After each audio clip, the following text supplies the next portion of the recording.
So let's see what we can do with the tom-tom and flat toms in order to have a more punchy and in-your-face sound. This is original tom tracks by Mike. I really like the sound. It's pretty natural. However, we are going to try to make it more punchy. The first thing to do is to add 3 mono effects channels with a noise gate inserted in each one for each tom track.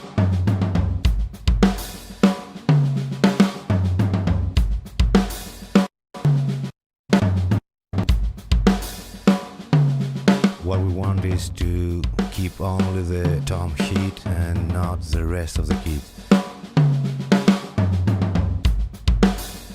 As you can see, the effects channels are fed from auxiliary sends pre-fader, so the fader level of the original tom tracks does not affect the gate functioning.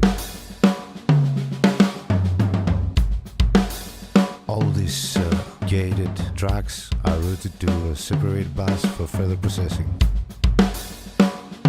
As you can see, we use once again a sidechain noise gate in order to have an accurate gating, keeping only the tom hit and nothing else. Let's hear now the gated tracks in solo.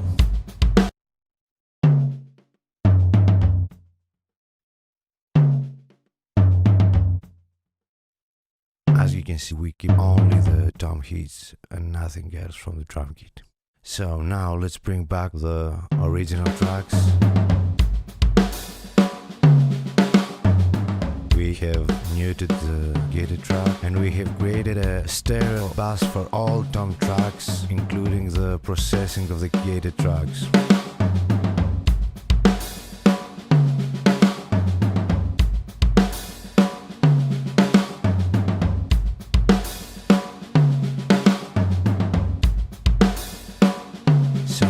Let's take a look at the processing of the gated tracks. We have a Camel Fat 3 processor, which is a combination of equalizer, compressor and a bandpass filter. In this case we're gonna use the compressor and the equalizer, adding a bit of saturation and a high end, almost like an exciter.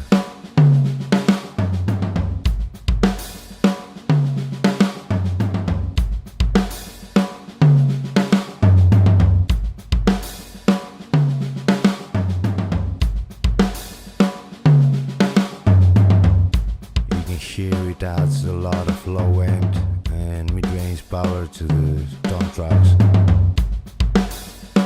Now we're gonna reduce some of the low mid energy and add some sparkle on top with a track EQ.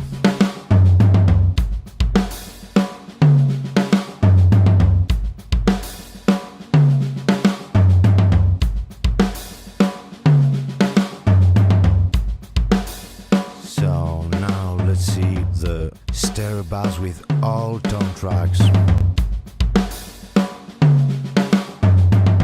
We're gonna use the UBK1, a compressor combined with saturation. So let's hear first the compression.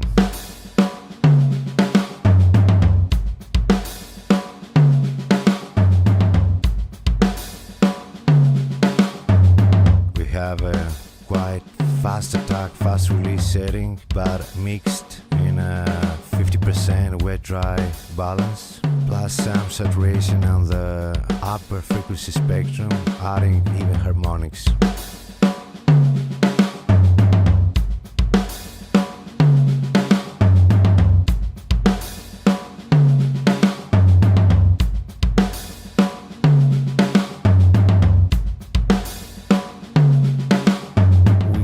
Some equalization also on the tom bass track to reduce some of the low energy build up and add some attack on the upper mid range.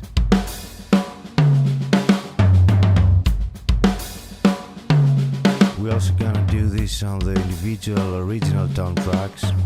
in order to have certain frequency points reduced and attenuated so they don't become ringing and annoying.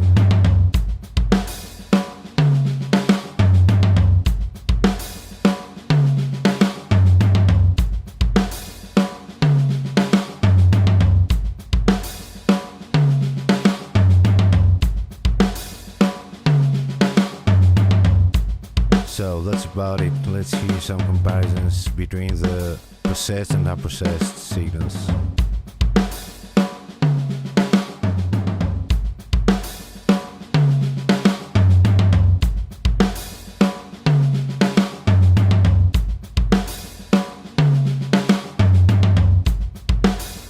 Now back on. Now it's off.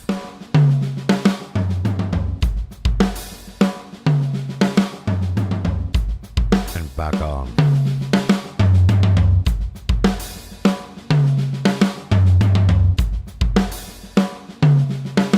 Bypassed.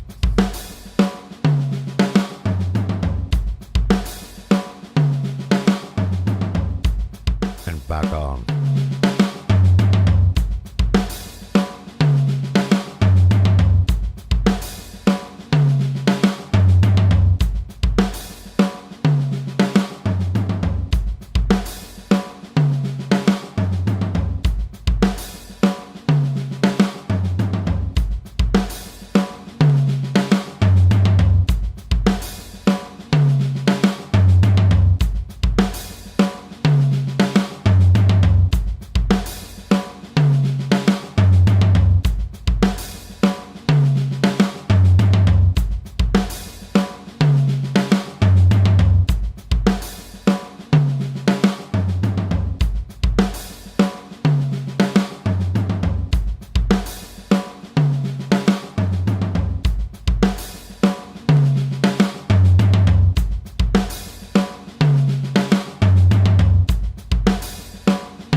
Quite a subtle difference, but it really adds both low energy to the tones and floor tone, but also more edgy upper mid-range, more focused sound, ready to cut through the mix. I hope you find it useful. See you on the next episode of Mix Tips.